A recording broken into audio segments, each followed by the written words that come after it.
This channel does not promote any violent, harmful, or illegal activities. All content provided by this channel is meant for an educational purpose only.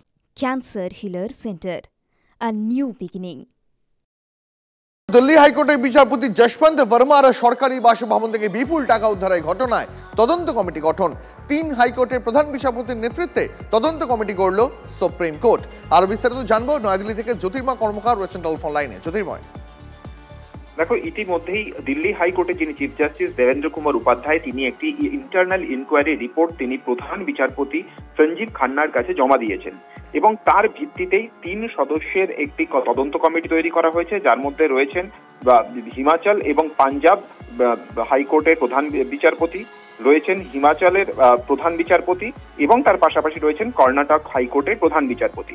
এর পাশাপাশি আরেকটি খবর আমরা পাচ্ছি যে দিল্লি হাইকোর্টের প্রধান বিচারপতি তিনি দিল্লি পুলিশের কাছ থেকে কয়েকটি বিষয় ডিটেলস চেয়েছেন। তার মধ্যে সবথেকে গুরুত্বপূর্ণ হচ্ছে গত 6 মাস ধরে জাস্টিস যশবন্ত ভার্মার বাড়িতে বাসভবনে কোন কোন পুলিশ আধিকারিক এবং তার পাশাপাশি সিআরপিএফ আধিকারিক তারা মোতায়েন ছিলেন তাদের যাবতীয় ডিটেলস চাওয়া হয়েছে, তার কল ডিটেল রেকর্ড চাওয়া হয়েছে, এর পাশাপাশি তার ইন্টারনেট প্রোটোকল ডিটেল রেকর্ড তার চাওয়া হয়েছে।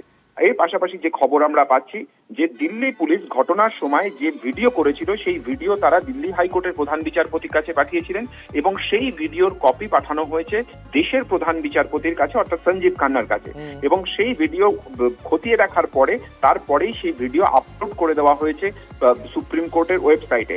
অর্থাৎ পুরো বিষয়টি কিন্তু সুপ্রিম কোর্টের নির্দেশে প্রকাশ্যে আনা হয়েছে। গত 14ই মার্চ ঘটনা ঘটেছে, কিন্তু ঘটনার খবর আমরা পেয়েছি সংবাদ মাধ্যমের কাছে এসেছে যথেষ্ট দেরিতে এবং সুপ্রিম কোর্ট তারা কার্যত স্বতঃপ্রণোদিতভাবে এই খবরকে তারা বাইরে প্রকাশ করেছেন। একেবারে জ্যোতির্ময়, অনেক ধন্যবাদ তোমাকে। অ্যাম্বুলেন্স আসতে দেরি হওয়ায় হাসপাতালে যাওয়ার আগে মৃত্যু মহিলার। ইসিএল কর্তৃপক্ষের বিরুদ্ধে গাফিলতির অভিযোগ। প্রতিবাদে জামুরিয়ার কয়লা খনিতে উৎপাদন বন্ধ করে বিক্ষোভ। সাতগ্রাম এলাকায় এক মহিলা হঠাৎই অসুস্থ হয়ে পড়েন।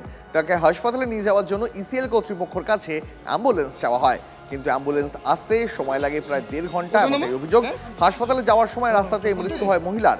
ঘটনার প্রতিবাদে কয়লা খনিতে কাজ বন্ধ করে বিক্ষোভ তৃণমূল শ্রমিক সংগঠন এবং গ্রামবাসীদের। অভিযোগ খতিয়ে দেখার আশ্বাস ইসিএল কর্তৃপক্ষের। আমি বললাম আমার পেশেন্ট খুবই সিরিয়াস আছে, তখন এজেন্ট বলছে যে না, আমি আপনাকে বারবার করে তো মানে অ্যাম্বুলেন্স দেওয়া যাবে না, কারণ আমাদেরও কোনো কাজ থাকতে পারে। তা আমি বললাম যে শুনুন, আপনার কাজ থাকবে, নিশ্চয়ই থাকবে, কেন থাকবে না, আপনি কলিয়ারের অ্যাম্বুলেন্স নিশ্চয়ই কাজ থাকবে। তা আমার বলার বক্তব্য, আমরা তো সারাদিনের জন্য তো অ্যাম্বুলেন্সটা বিজি করছি না, যেহেতু পেশেন্টকে শুধু নিয়ে যেয়ে এলএমএ ছাড়বে আর রিটার্ন চলে আসবে, উনি কিন্তু কোনো গুরুত্ব দিচ্ছেন না কথার মধ্যে, সেই কারণের জন্য এই ঝামেলাটা হয়েছে। আমরা বলতে পারবো যে আমরা কাউকে মানে অ্যাম্বুলেন্সের জন্য সেরকম মানে যেটা হয় আমরা দিয়ে থাকি, আমার সেরকম মানে কিছু হয়নি, আমার ইয়ে নেই, ঠিক আছে। কারণ অ্যাম্বুলেন্স আমাদের এখানে সবসময় স্টেশন থাকে এবং অ্যাম্বুলেন্স ড্রাইভারের সঙ্গে আমার যতটুকু কথা হয়েছে, ঠিক আছে, ও প্রেজেন্ট ছিল, ও তো আমাদের নিজেদের লোকাল লোক, ও তো আসেনি, অ্যাভেলেবল থাকে এবং দুটো পেশেন্টকে টাইম টু টাইমও নিয়ে গেছে।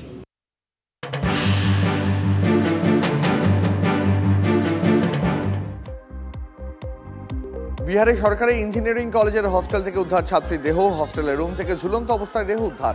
পুলিশের বিরুদ্ধে দেরিতে পৌঁছানোর অভিযোগ। হস্টেলের অন্যান্য পড়ুয়াদের অভিযোগ, পুলিশকে খবর দেওয়ার প্রায় 2 ঘন্টা পর তারা পৌঁছয়, তারপর দেহ নামানো হয়। কলেজের উপাচার্য জানিয়েছেন 2022-এ ইলেকট্রিক্যাল ইঞ্জিনিয়ারিংয়ে ভর্তি হন মুজফ্ফরপুরের ওই ছাত্রী। এবছর তার ফাইনাল ইয়ার ছিল। আত্মহত্যা না খুন, তদন্ত শুরু করেছে পুলিশ। ছাত্রীর মৃত্যুতে ইঞ্জিনিয়ারিং কলেজে বিক্ষোভ অন্যান্য পড়ুয়াদের।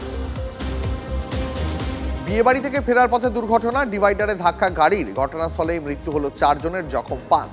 জানা গেছে পাহাড়চক থেকে জাফরনগর গ্রামে বিয়েবাড়িতে গিয়েছিলেন মৃত ও আহতরা। বিয়েবাড়ি থেকে ফেরার সময় সকালে দুর্ঘটনাটি ঘটে। জেলে মাদকের নেশায় ছটফট করছেন মেরাঠে merchant navy officer Saurabh Rajput খুনে অভিযুক্ত স্ত্রী মুস্কান রস্তগি এবং তাঁর প্রেমিক সাহিল। মেরাঠে জেলা সংশোধনাগার সূত্রে খবর, মাদকের ইঞ্জেকশনের জন্য কান্নাকাটি করছেন মুস্কান, মাদক চাইছেন সাহিলও। 24 ঘন্টায় কড়া নজরে রাখা হয়েছে দুজনকেই। নেশা ছাড়ানোর চিকিৎসা শুরু হয়েছে। দিল্লি হাইকোর্টের বিচারপতি যশবন্ত ভার্মার সরকারি বাসভবন থেকে টাকা উদ্ধারের ঘটনায় তদন্ত কমিটি গঠন। 3 হাইকোর্টের প্রধান বিচারপতির নেতৃত্বে তদন্ত কমিটি গড়ল সুপ্রিম কোর্ট। দিল্লি হাইকোর্টের বিচারপতি যশবন্ত ভার্মার বাড়িতে অগ্নিকাণ্ডের দিনের ফুটেজ সহ রিপোর্ট পেশ। কোনো মামলা শুনতে পারবেন না বিচারপতি যশবন্ত ভার্মা। যদিও বিচারপতি ভার্মার দাবি বদনাম করতে তার বিরুদ্ধে ষড়যন্ত্র করা হয়েছে। ঘটনার দিন তিনি দিল্লিতে ছিলেনই না।